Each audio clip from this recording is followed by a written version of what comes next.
निज मन मुकुर सुधार, बरनौ रघुबर विमल जसु, जो दायक फल चार। बंदो गुरुपद कंज, कृपा सिंधु नर रूप हरि। महामोहतम पुंज, जासु वचन विकर निकर।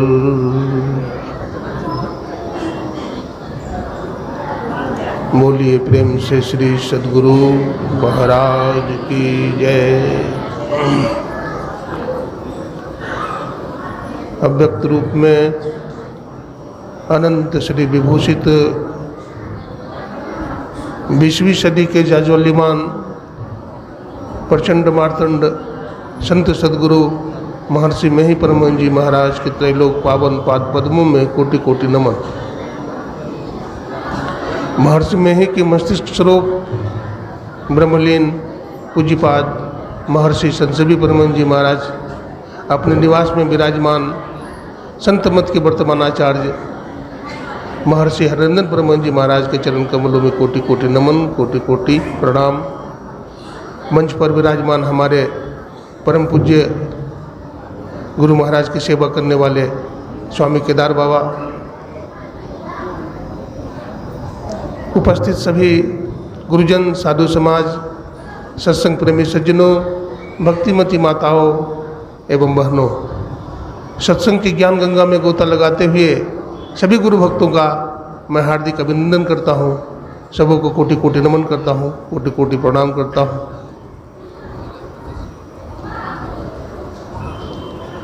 अभी हरिद्वार में 2021 में ही कुंभ का मेला लगा था। महर्षि मेही आश्रम हरिद्वार में बहुत सारे साधक आए हुए थे। उसमें एक साधक ने हमसे जिज्ञासा किया, महाराज जी हम तो संसारी आदमी हैं, नौकरी चाकरी करते हैं, व्यापार भी करते हैं, कोशिश करते हैं कि हमारा जीवन सुखमय हो जाए, मैं सदा के लिए सुखी हो जाऊं, इसके लिए पूरा प्रयास भी करता हूं। लेकिन प्रयास करने के बाद भी हमारे जीवन में दुख बना ही रहता है, धनाभाव बना ही रहता है, बीमारी लगी ही रहती है, घर में अशांति ही रहती है। मैं क्या करूं? आप कृपया बताएं, जिज्ञासा का समाधान करें। मैंने कहा, देखिए आप धन कमाते हैं शरीर के लिए, संसार में जो कुछ भी कर्म करते हैं शरीर के लिए करते हैं। आप बाहर में दौड़ते हैं, बाहर में भटकते हैं, धन आदि का उपार्जन करते हैं, संसार में आपकी कीर्ति फैलती है, जस फैलता है। ये सब बाहरी चीज है, इससे आपकी आध्यात्मिकता से कोई तालमेल नहीं है। आप अंदर में चले। तो कहा उन्होंने, बाबा कुछ शास्त्रीय बात बताइए, शास्त्र में ऐसा कहा गया है? मैंने हाँ, शास्त्र में कहा गया है। काकभूषुंड गरुड़ के संवाद में बताया गया है। काकभूषुंड जी गरुड़ जी से कहा है, निज अनुभव अब कहूँ खगेशा, बिनु हरि भजन न जाहि कलेसा। हे पक्षीराज गरुड़, मैं अपना अनुभव कह रहा हूँ कि बिना हरि के भजन किए जीवन का क्लेश जीवन का दुख दूर नहीं हो सकता है। और आगे देखिए, भगवान शिव से माता पार्वती पूछती है कि प्रभु आप अपना जीवन का अनुभव मुझे बताइए ताकि जीवन का दुख दूर हो जाए। भगवान शंकर ने क्या कहा? भगवान शंकर ने माता पार्वती से कहा, उमा कहूँ मैं अनुभव अपना, सत हरि भजन जगत सब सपना। हे पार्वती, मैं अपना जीवन का अनुभव कह रहा हूँ कि हरि का भजन ही एकमात्र सत्य है और संसार कैसा है? स्वप्न के समान झूठा है, कल्पित है। तो अंदर में चलिए। तो फिर वो कहते हैं बाबा क्या करें, आप लोग तो भजन करने के लिए कहते हैं, शास्त्र भी कहते हैं, संत भी कहते हैं, वेद भगवान भी कहते हैं, लेकिन होता तो नहीं है।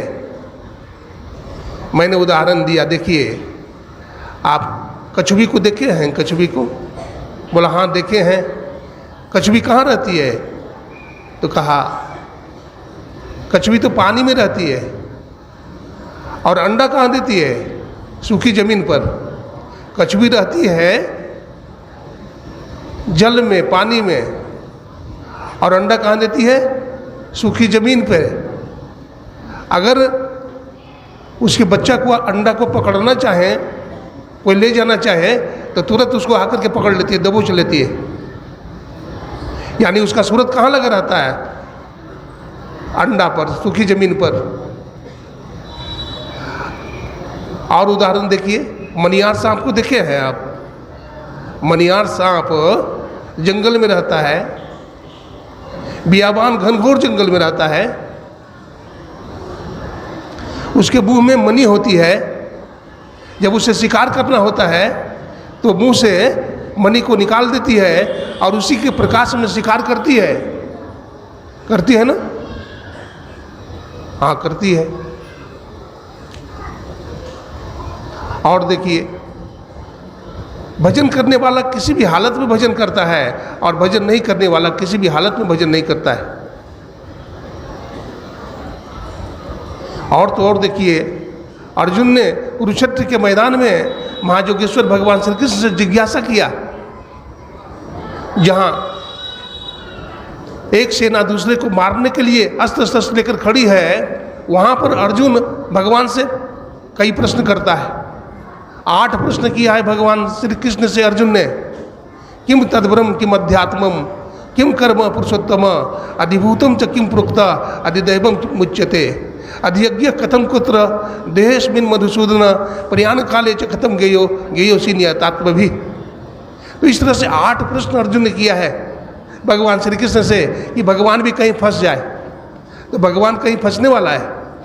भगवान तो सब प्रश्न का समाधान किया, सब जिज्ञासा का समाधान कर दिया। जहाँ पर एक योद्धा का बाण दूसरे के हृदय को छेदन करके, विदीर्ण करके बाहर निकल जाए, ऐसी अवस्था में भी अर्जुन भगवान से सुंदर सुंदर आध्यात्मिक जिज्ञासा कर रहा है। ब्रह्म क्या है? हे गोविंद, ब्रह्म क्या है? अध्यात्म क्या है? अधिदेव क्या है? अधियज्ञ क्या है? आदि आदि सवाल, आदि आदि क्वेश्चन भगवान से कर रहा है। अब भगवान ने शालीनतापूर्वक सब प्रश्नों का उत्तर दे रहे हैं। मैं अपने देश के इतिहास की एक बात सुनाता हूँ आपको। आप नाम सुने होंगे, गुलाल साहब। गुलाल साहब जमींदार थे और एक बुल्ला साहब थे, बुल्ला दास, बुलाकी बोलते हैं। वो हरवाहा थे, उनका हल जोतते थे गुलाब साहब का। गुलाल साहब का हल चलाते थे और उनका ध्यान करने का अभ्यास था। आंख बंद करके हल चलाते थे। दूर से ही आ रहे थे, देख लिया, कुछ लोगों ने शिकायत कर दिया, देखिए बुलाकी कितना बदमाश है, सेवा करता नहीं, काम करता नहीं है, आंख बंद करके हल चलाता है, बैल को हल लगा देगा, बैल घायल हो जाएगा। गुस्सा आया उसे और उन्होंने वहां पहुंच करके क्या किया, एक लाठी मारा हाथ पर और हाथ से दही गिर गया। देखा भाई क्या है, भाई सच सच बताना बुलाकी, दही तो हमारे हाथ में था नहीं, ये दही कहाँ से गिर पड़ा। कहा मालिक छोटी मुँह बड़ी बात हो गई, मैं आंख बंद करके सोता नहीं हूँ, मैं कभी भी सोता नहीं हूँ, मैं दिन रात अपना मालिक का सुमिरन करता हूँ, भजन करता हूँ। हमारे गुरु महाराज आए हुए थे, मैं उनको भोजन करा रहा था, दही परोस रहा था, ये आपने लाठी मार दिया और दही नीचे गिर पड़ा। अब तो श्री चरणों में गिर पड़ा, बोला महाराज हमसे भारी गलती हो गई, आज से आप मालिक, मैं आपका शिष्य।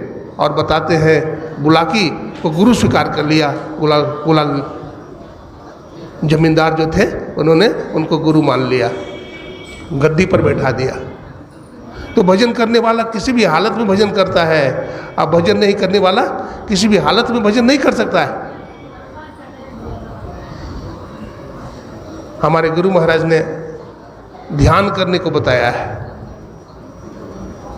त्रैकाल संध्या करो, शरीर गर्दन मस्तक को सीधा करके बैठो।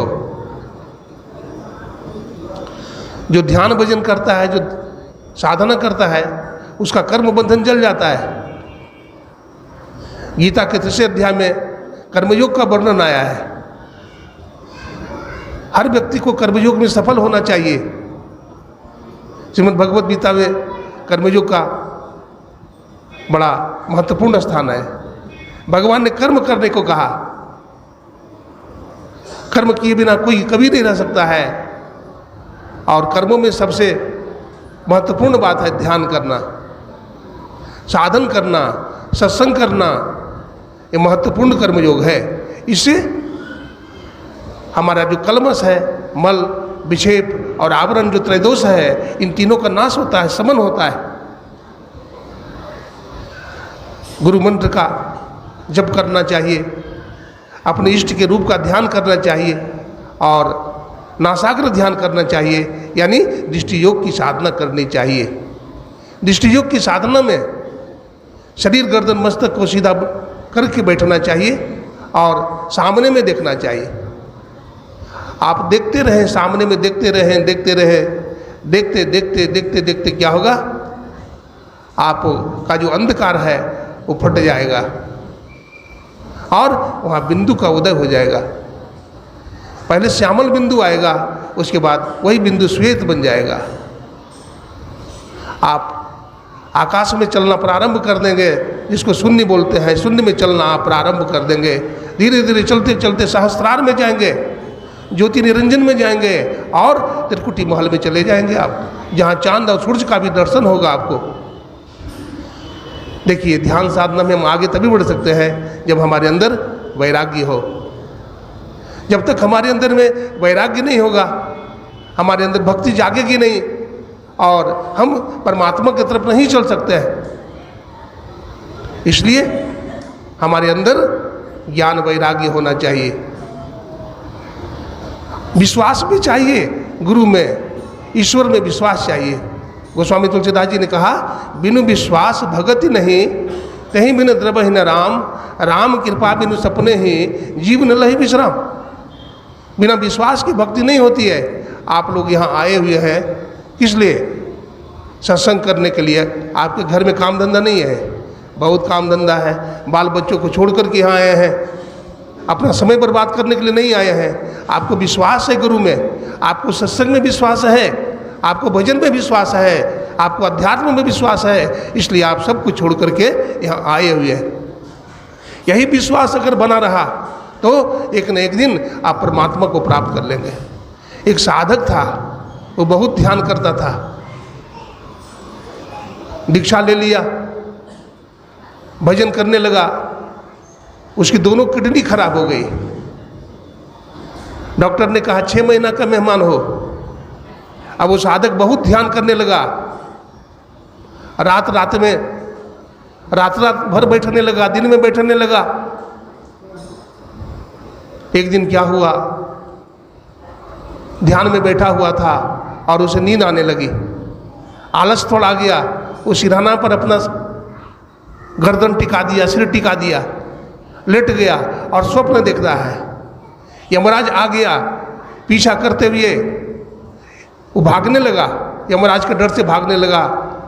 यमराज ने उसके बाल को पकड़ लिया और बाल को पकड़ करके कहा चल हमारे साथ। वो साधक जोर से चिल्लाया, गुरुदेव गुरुदेव बचाइए, गुरुदेव बचाइए। गुरु महाराज लाठी फेंक करके मारे और यमराज छोड़ करके भाग गया। सतगुरु सतगुरु निधि पुकारत, छिजत पाप समूह है, सदगुरु रूप ही में धारत, अकाम क्रोध मद लोभ है।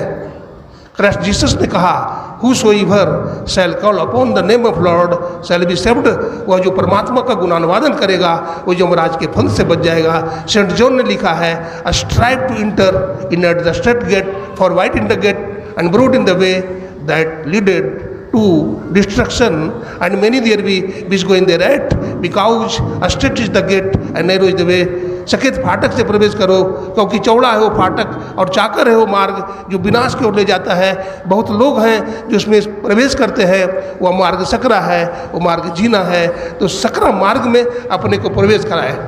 घोड़ा को देखे हैं, बदमाश घोड़ा को, साधक को जो सवार होता है उसको पटक देता है, लेकिन सवार क्या करता है, उसको ले जाता है तंग गली में, सकरी गली में, और उसको पकड़ लेता है। वो सकरी गली कहाँ है? अपने अंदर में है, वो सुषुम्ना में है ना, वो त्रिकुटी महल में है। वहाँ ले जाएंगे, वहाँ मन पकड़ा जाएगा और अपना काम बन जाता है। इसलिए साधन करना चाहिए, भजन करना चाहिए, इसी में जीवन का कल्याण होता है। परमात्मा ने, देखिए ना, आदमी कहता है रोटी रोटी कपड़ा कपड़ा, अरे परमात्मा ने ऐसा बनाया, रोटी देखिए रोटी है तो रोटी उतना ज़रूरी नहीं है, रोटी से ज़्यादा ज़रूरी पानी है, तो पानी को और सस्ता बना दिया। पानी से भी ज़्यादा ज़रूरी हवा है ना, तो हवा और सस्ता बना दिया। कहने का मतलब है परमात्मा बहुत दयालु है, वो हमारे लिए सब व्यवस्था कर दिया है, लेकिन हम समझते नहीं और ध्यान साधन करते नहीं, इसलिए हमारा कल्याण नहीं होता है। जरूरत है हम ध्यान भजन करें, साधन करें, हमारे अंदर वैराग्य होगा और इसी जीवन में हम परमात्मा को प्राप्त कर लेंगे। यही आप लोग की सेवा में सुनाया। बोलिए प्रेम से श्री सद्गुरु महाराज की जय। अब हमारे एक बड़े ज्ञानी ध्यानी महात्मा स्वामी केदार बाबा हैं, जो गुरु महाराज की भी सेवा किए हैं। अब वो 2 शब्द आशीर्वचन देंगे। बोलिए प्रेम से श्री सद्गुरु महाराज की जय।